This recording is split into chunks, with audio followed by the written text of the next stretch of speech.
Breaking అందుతోంది ఇప్పుడే తాజాగా ఒక బ్రేకింగ్ అందుతా ఉంది ఈ జీ డిబేట్ కొనసాగుతున్నటువంటి టైంలోనే నటుడు రాజ్ తరుణ్ హైకోర్టుని ఆశ్రయించి తన పైన నమోదు అయినటువంటి కేసుల విషయంలో ముందస్తు బెయిల్ కావాలంటూ కూడా హైకోర్టుని అప్రోచ్ అయ్యి హైకోర్టులో ఒక రిప్రజెంటేషన్ పెట్టుకున్నాడు. ఈ కేసు రేపు విచారణకు రాబోతా ఉంది.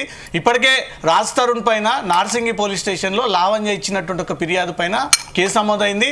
A1గా రాజ్ తరుణ్ ఉన్నారు, A2గా మాల్వి మల్హోత్రా ఉంది, A3గా తన బ్రదర్ మన్యాంక్ అనే వ్యక్తి ఉన్నాడు. ఈ ముగ్గురు పైన నార్సింగి పోలీస్ స్టేషన్లో కేసు నమోదైంది. దీనిపైన ఆల్రెడీ నార్సింగి పోలీసులు రాజ్ తరుణ్కి నోటీసులు అందజేసి ఈ టైం రోజు పోలీస్ స్టేషన్ ముందు హాజరవ్వాలని కోరగా రాజ్ తరుణ్ తిరిగి దానికి తన అడ్వకేట్ ద్వారా నేను షెడ్యూల్లో బిజీగా ఉన్నాను రాలేను అని చెప్పి ఈరోజు హైకోర్టుని ఆశ్రయించినట్టుగా తెలుస్తుంది. లావణ్య ఏం చెప్తారు? ఫైనల్గా మీరు ఇచ్చినటువంటి కంప్లైంట్ హైకోర్టుకు పోయింది. హైకోర్టులో తన పైన నమోదైనటువంటి కేసుల మీద కండిషన్ బెయిల్ కానీ ముందస్తు బెయిల్ కానీ ఇవ్వాలి. తను తప్పుడు ప్రచారం చేస్తే నా పైన తప్పుడు కేసు పెట్టింది అంటే కూడా హైకోర్టును అప్రోచ్ అయ్యారు. ఓకే, ఇప్పుడు శేఖర్ భాష ఏవైతే చెప్తున్నాడో 1 year బ్యాక్ నేను మస్తాన్ పైన కేసులు పెట్టాను, సరే అండి పెట్టాను, బట్ దానికి ముందు 9 సంవత్సరాలు అయితే నాతో ఉన్నాడు కదా.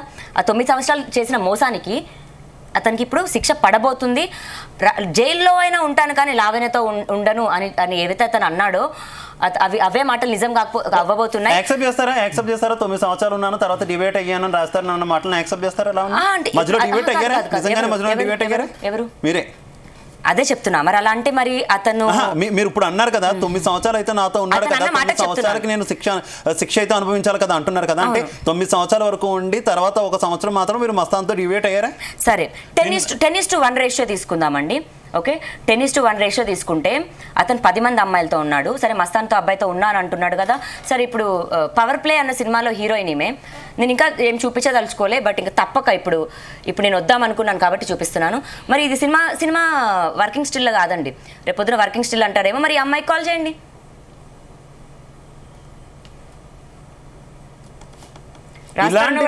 ఇలాంటి వ్యక్తి ఇప్పుడు చెప్తున్నారు ఇలాంటి వ్యక్తి రాస్తారు ఇప్పుడు చెప్తున్నారు. మరి అలాంటి వ్యక్తి కావాలని ఇప్పుడు దాకా ఎందుకు పోరాడారు? అలాంటి వ్యక్తి అంటే తల్లిదండ్రులు మోసగాళ్ళు అంటున్నారు, ఆర్థికంగా చాలా మందిని మోసం చేశారు అంటున్నారు, ఒక పక్క రాస్తారని మీద ఈ రకమైనటువంటి ఆరోపణలు అంటున్నారు. కానీ ఇలాంటి వ్యక్తి కావాలని పోలీస్ స్టేషన్కి ఎక్కడ వెంటి లావణ్య? అవును, నేను నా ఓన్ డెసిషన్ తో తీసుకున్న సంబంధం కదా ఇది. మా పేరెంట్స్ పెళ్లి చేసుకో అమ్మా, ఇదిగో పెళ్లికి సంబంధం చూసాము అని చూడలేదు. నా ఓన్గా తీసుకున్నాను. అది నేను ఏ మొహంతో వెనక్కెళ్ళను, ఏ మొహంతో వెళ్ళను. అండ్ మా పేరెంట్స్ దగ్గర ఉన్న వాటిల్లో 2 స్థలాలు అమ్మించి వాళ్ళకున్న దాంట్లో 2 స్థలాలు ఇంత అయింది కాబట్టి అదే చెప్తున్నాను కదా. రాజ్ తరుణ్ వాళ్ళ ఫాదర్ ఒక బ్రాహ్మణ్ అయ్యుండి మరి ఇది ఎంతవరకు కరెక్ట్? దీనికి సమాధానాలు చెప్పాలి. ఓకే, ఇంకోటి చూపిస్తాను.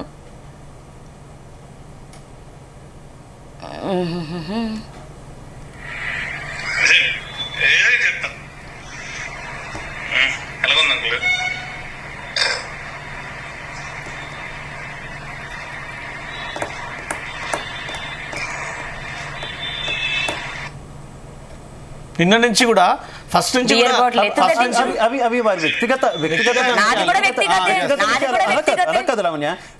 అలవాట్లు అవుతాయి. అవి డెఫినెట్ గా వ్యక్తిగత అలవాట్లు, ప్రతి వ్యక్తికి కొన్ని అలవాట్లు అంటూ ఉంటాయి. అలవాట్లను ఎంకరేజ్ చేయాలని ఎవరు కూడా చెప్పరు. కాకపోతే అవి వ్యక్తిగత అలవాట్లు కదా.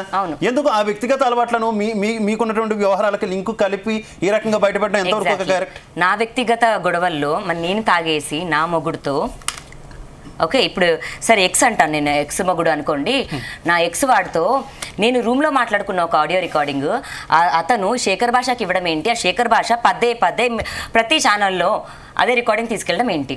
ఫస్ట్ నుంచి కూడా రాజ్ తరుణ్ మీ ఎపిసోడ్ బయటకు వచ్చినప్పటి నుంచి లీగల్గా న్యాయంగానే ఫైట్ చేస్తానని ఫస్ట్ రోజు అన్నారు మీడియాతో మాట్లాడేటప్పుడు. నిన్న ఫిలిం ప్రమోషన్లో కూడా నేను లీగల్గా మూవ్మెంట్ చేయబోతా ఉన్నాను, లీగల్గా ప్రొసీడ్ అవుతానని చెప్పారు. అతని మాట మీద ప్రకారంగానే హైకోర్టుకు వెళ్ళి లీగల్గానే ప్రొసీడ్ అవుతా ఉన్నాడు. ఓకే, పక్కన పెట్టండి. నిన్న మీరు ల్యాబ్కి వెళ్ళిన తర్వాత అక్కడ రాజ్ తరుణ్ కలవనప్పటికీ మళ్ళీ ఇంటికి వెళ్ళి అక్కడ ఎందుకో హంగామా క్రియేట్ చేయాల్సి వచ్చింది? మీరు అక్కడ చూసారా ఏం జరిగిందో? గేట్ దగ్గర నెట్టేశారు కదా సెక్యూరిటీని. ఎవరిని? మీరు గేట్ దగ్గర సార్ అనుమతి లేకుండా లేకుండా లోపలికి పోతాను సెక్యూరిటీ అంటే మీరు నాకు చెప్పేది నా సొంత మనిషిని అని చెప్పేసి కనబడుతుంది మీకు స్క్రీన్ లో కనబడుతుంది స్క్రీన్ లో ఇప్పుడు వస్తుంది చూడండి సెక్యూరిటీ తోటి మీరు గొడవ పడి 5th ఫ్లోర్ కి అక్కడికి వెళ్ళి వాళ్ళ తల్లిదండ్రులు బయటికి రండి ఎందుకు వాళ్ళ ఇంటికి వెళ్ళాల్సి వచ్చింది నేను అది చేయలేదు ఒకసారి విజువల్ చూపిస్తే చూసి ప్లే అవుతుంది మీరు కంటిన్యూ చేయండి ఎందుకు వెళ్ళాల్సి వచ్చింది ఏ ఉద్దేశం విజువల్ చూపిస్తే చూసాక మాట్లాడతాను మీకు ప్లే అవుతుంది సెక్యూరిటీ వాళ్ళు ప్లే అవుతుందని నాకు కనిపించట్లేదు కనబడుతుంది సెక్యూరిటీ వాళ్ళు మిమ్మల్ని అడ్డుకుంటే సార్ పర్మిషన్ లేకుండా లోపలికి పోవద్దు అన్నారు మీరేమన్నారు నా సొంత ఇల్లు నేను అతన్ని కలవడానికి మీరు అడ్డుకోవడం ఏందని చెప్పేసి అతను నెట్టుకొని లిఫ్ట్ లో అక్కడ గొడవ చేశారు నా చేతులతో టచ్ చేసేసాను అక్కడ లిఫ్ట్ చేశారు అక్కడ గొడవ చేశారు అన్ని విజువల్ చూపించండి అక్కడ కనబడుతుంది అక్కడ ఏ ఉద్దేశం అగో గేట్ దగ్గర ఎగ్జాక్ట్ అదే వీడియోలో మీరు అక్కడ నిలబడి చూడండి సెక్యూరిటీ అది గొడవ ఇంటికి వెళ్ళి డోర్ నాక్ చేసి ఇంట్లోకి రావాలి అంటే వాళ్ళ హార్ట్ అటాక్ పేషెంట్స్ హెల్త్ బాగాలేదన్న విషయం మీకు తెలుసు కదా హార్ట్ అటాక్ పేషెంట్లు ఎవరేం కాదు చెప్పాడు కదా రిపోర్ట్స్ చూపించమనండి అన్ని అబద్ధాలు హార్ట్ అటాక్ పేషెంట్స్ ఎవరైనా మందు తాగుతారా బీర్ బాటిల్ దించకుండా నిన్న ఏ ఉద్దేశంతో వెళ్ళారు అక్కడ అదొకటి క్లారిటీ ఇవ్వండి మాట్లాడదామని వెళ్ళాను ఓకే వినండి నా పిల్లల్ని పెట్టింది హాలిడే అని వాళ్ళ డాడీ దగ్గరికి వెళ్ళింది 2